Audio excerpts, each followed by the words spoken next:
जय हिंद दोस्तों, मेरा नाम है अनिरुद्ध और मैं आपका वेलकम करता हूं इंडिया डिकोडेड पर। दोस्तों, बंगाल में चल रहा जो SIR का सर्वे है उसको लेकर कहानी अभी केवल शुरुआत हुई है। आज से कुछ दिन पहले ममता बनर्जी के द्वारा एक बहुत ही खराब, बल्कि कहूंगा बहुत ही गलत स्टेटमेंट दिया गया, जब उन्होंने खुलेआम वार्निंग दे दी कि अगर बंगाल में चल रहे SIR सर्वे को रोका नहीं गया तो वो पूरे भारत नेशन को शेक कर देंगी, पूरे भारत को हिला के रख देंगी। कैसा स्टेटमेंट था, क्या था, मैं खुद भी समझ नहीं पाया, लेकिन पर्सनली स्टेटमेंट को सुनकर कुछ बहुत अच्छा नहीं लगा। उन्होंने अपनी कैपेसिटी में जो कहना था कह दिया। उसके बाद हमारे इलेक्शन कमीशन या फिर सेंट्रल गवर्नमेंट के द्वारा किसी प्रकार का भी इस चीज को लेकर जवाब नहीं दिया गया। 2 दिन बीत गए, लेकिन दोस्तों कल रात को हमारा जो यहां पे इलेक्शन कमीशन है, इनफैक्ट हमारे इलेक्शन कमीशन के जो चीफ हैं ज्ञानेश कुमार जी, उन्होंने कल रात को क्लियर कट जो बातें, जो आर्ग्यूमेंट्स ममता बनर्जी के द्वारा दी गई थी, उस चीज को लेके क्लियर कट एक एक चीज का रिबटल यहां पे जारी किया गया है। एक एक चीज का उन्होंने जवाब भी दे दिया है। लेकिन उस पूरी सूची में जो सबसे इंपॉर्टेंट बात जो कि उनके द्वारा यहां पे मेंशन करी गई, उन्होंने क्लियर कट कहा कि do not try to influence या फिर थ्रेटन द BLOs, यानी कि जो बूथ लेवल ऑफिसर्स जो कि इस SIR सर्वे के लिए इलेक्शन कमीशन की हेल्प कर रहे हैं, सेंट्रल गवर्नमेंट की हेल्प कर रहे हैं इस सफाई अभियान के लिए, उस केस में आप अपने BLOs को थ्रेटन या फिर इन्फ्लुएंस करना बंद करिए। आप यहां पे देख सकते हैं ये खबर दोस्तों कल रात को ही सामने आई है। यहां पर भी देख सकते हैं ECI के द्वारा पॉइंट वाइज रिबटल को इशू किया गया है। जो भी एप्रीहेंशंस, जो भी एलिगेशंस यहां पर बेसिकली TMC के द्वारा करी गई थी। इतना ही नहीं, ECI के द्वारा दोस्तों 2 और चीजों को अब ऑलरेडी डिक्लेयर कर दिया गया है। आप यहां पे देखिए, नेशनल हेरल्ड की ये खबर है। ECI हैज मेंशन्ड, ECI के कुछ सीनियर अधिकारी हैं, उन्होंने कहा है कि 30 लाख के आसपास नाम हैं जो कि अब बंगाल की वोटर लिस्ट में से डिलीट करे जाएंगे। इसमें से भी आपको बता दूं 16 लाख नाम तो बेसिकली ऐसे हैं जो कि लोग ऑलरेडी मर चुके हैं, जो कि डेड हो चुके हैं। बचे जो 14 लाख नाम हैं उनको भी यहां पे हटाया जाएगा, बिकॉज कहीं पे डुप्लीकेशन की प्रॉब्लम है, कहीं पे इनएलिजिबिलिटी की प्रॉब्लम है और कहीं पे डोमिसाइल का इशू है। ये क्या रिपोर्ट है, इसके बारे में भी आपको चर्चा आगे जाकर के करेंगे। लेकिन इस पूरे मामले में चूंकि ये प्रॉब्लम बहुत ज्यादा हद से बढ़ चुकी है, कुछ लोगों ने बहुत ज्यादा इसे पॉलिटिसाइज भी कर दिया है, वेस्ट बंगाल के इलेक्शन कमीशन ने एक और यहां पे गाइडलाइन को जारी कर दिया है, कहते हुए कि अब अगर किसी ने भी अपने आप को एक नए वोटर की तरह रजिस्टर करवाना है तो उस केस में आधार को भी मैंडेटरी कर दिया गया है। मतलब कि बिना आधार कार्ड के अब नए वोटर के तौर पर आप वेस्ट बंगाल में अपने आप को रजिस्टर करवा ही नहीं सकते हैं। इन्हीं दोनों तीनों चीजों के बारे में चर्चा करूंगा। सबसे पहले ECI ने क्या कहा है वो आपके साथ हम डिस्कस करेंगे, क्यों ये बहुत इंपॉर्टेंट है और क्यों ये एक वेलकम स्टेप है, और साथ में ये जो नेशनल हेरल्ड की रिपोर्ट है और साथ में ये जो नया बेसिकली गाइडलाइन दिया गया है इसके क्या मायने हैं, इसको भी समझने का प्रयास करेंगे। आइए शुरू करते हैं मेरे साथ। मेरा नाम है अनिरुद्ध। यदि आप लोग हमें फॉलो करना चाहते हैं तो यहाँ पर दिए गए टेलीग्राम चैनल के माध्यम से ऐसा कर सकते हैं। इसके अलावा अगर आप लोग व्हाट्सएप पर हैं तो वहाँ पर भी आप लोग हमें जाके फॉलो कर सकते हैं। और अगर आप सक्षम हैं, हमारी वीडियोज़ को पसंद करते हैं, तो यहाँ पर दिए गए QR कोड के माध्यम से हमें और हमारे चैनल को सपोर्ट भी कर सकते हैं। All right, directly coming to the news, क्या देखने मिला है। आज से 3-4 दिन पहले ये रिपोर्ट सामने आई थी, मैंने डेलिबरेटली उसको इग्नोर किया था, लेकिन तृणमूल कांग्रेस की जो ममता बनर्जी हैं उन्होंने क्लियर कट ये बोला था कि अगर SIR यानी कि स्पेशल इंटेंसिव रिवीजन वाले सर्वे को रोका नहीं गया तो उस केस में वो पूरे भारत को हिलाकर रख देंगी। उसके क्या मायने थे अभी तक भी मैं समझ नहीं पाया, लेकिन इतने सीनियर लेवल से इस तरह का स्टेटमेंट आना सुनकर बहुत ही खराब लगा। खैर, उन्होंने अपनी उस स्पीच में, उस भाषण में कई सारी बातों का जिक्र किया, बहुत सारे आरोप थे जो कि इलेक्शन कमीशन के ऊपर लगाए। कहा कि इस SIR की वजह से बंगाल के लोग डरे हुए हैं, कहा कि इस SIR की वजह से कई सारे BLOs ने अपनी जान दे दी है, वगैरह वगैरह। इनफैक्ट उन्होंने यहां तक बोल दिया कि ये जितने भी लोग यहां पे जिनकी डेथ्स हुई हैं, जो लोग मरे हैं, ये सारा का सारा जो इसके पीछे जिम्मेदारी है, ये इलेक्शन कमीशन के ऊपर इसकी जिम्मेदारी आती है।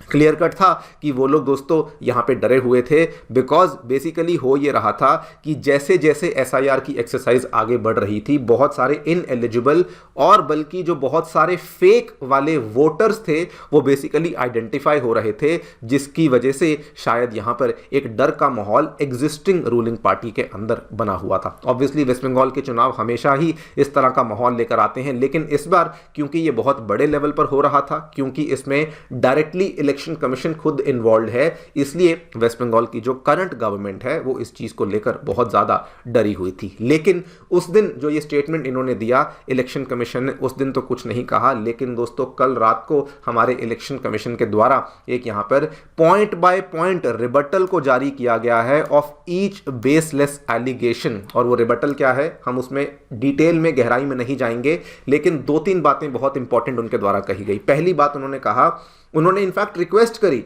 कि देखिए 9 दिसंबर तक का वेट करिए, 9 दिसंबर आने वाली है, 10 दिन का समय रह चुका है, तब हम लोग आपके साथ एक ड्राफ्ट इलेक्टोरल रोल को बेसिकली शेयर करेंगे। वो ड्राफ्ट इलेक्टोरल रोल आपके साथ शेयर किया जाएगा और उस केस में अगर आपका कोई दावा है या अगर आपको किसी चीज का विरोध करना है, ऑब्जेक्शन करना है, तो आपको मौका दिया जाएगा। पहली चीज तो इलेक्शन कमीशन ने ये वाली बात कही है, लेकिन साथ में आग्रह करने के साथ साथ वार्निंग भी दे दी है कि अगर आपने प्रोसेस को रोकने का प्रयास किया तो उस केस में हशर आपके लिए भी खराब होगा। वो वार्निंग कैसे दी है, बेसिकली जो वेस्ट बंगाल की गवर्नमेंट है वो अभी कई सारे जो लोग स्पेशली जो बीएलओज हैं उनको काम ही नहीं करने दे रही है। अगर आप देखें इसके पहले भी कई बार रिपोर्ट सामने आई थी कि उन्हीं के लोग हैं जो कि बीएलओज को काम करने से रोक रहे हैं, उनको सुबह ऑफिस तक नहीं जाने दिया जा रहा। लेकिन यहां पर इन्होंने क्लियर कट बोल दिया है इलेक्शन कमीशन ने कि देखिए न्यूट्रलिटी को मेंटेन करिए, जो बीएलओज हैं, जो ईआरओज हैं और जो डीईओज हैं, मतलब कि कुछ बेसिकली जो बीएलओज के सुपरवाइजर होते हैं, सीनियर सुपरवाइजर्स होते हैं, आप उनको इंडिपेंडेंटली और अपने हिसाब से काम करने दीजिए। अगर आपने उनको इन्फ्लुएंस या थ्रेटन करने की कोशिश करी तो प्रॉब्लम आपके लिए भी बढ़ सकती है। बड़ा सिंपल तरीके से इलेक्शन कमीशन ने एक कैरेट और स्टिक अप्रोच को अपनाया है कि देखिए ये हरकतें मत करिए, बिकॉज इस केस में आपके लिए भी प्रॉब्लम हो सकती है। इलेक्शन कमीशन यहां पे रुका नहीं, उसके बाद और चीज़ों को भी अनाउंस किया है। ध्यान से देखिए, एक इन्होंने स्पेशल रोल ऑब्जर्वर को अपॉइंट किया है फॉर वेस्ट बंगाल, यानी कि एक स्पेशल पोस्ट बनाई गई है जिसमें कि 10 अदर सीनियर आईएएस ऑफिसर्स इनके साथ रोल ऑब्जर्वर्स की तरह काम करेंगे अक्रॉस ऑल 23 डिस्ट्रिक्ट्स, यानी कि एक नई पोस्ट जिसमें कि 10 और सीनियर ऑफिसर्स, ये सारे लोग भी वेस्ट बंगाल में इन चीजों को सुपरवाइज करेंगे। फाइनली ईसीआई ने पुलिस अथॉरिटीज को, लोकल लॉ एनफोर्समेंट अथॉरिटीज को क्लियर कट बोल दिया है बीएलओस की सेफ्टी और सिक्योरिटी की जिम्मेदारी आपकी है, सो दैट किसी प्रकार का भी जो इनका काम है उसके अंदर अड़चन नहीं आनी चाहिए। तो इलेक्शन कमीशन जो प्रोसेस है यार वो पूरे इंडिया में करने की वैसे बात चल रही है, लेकिन अगर हर स्टेट में इस तरीके से उस प्रोसेस को रोका जाएगा तो ये बड़ा ही गलत है।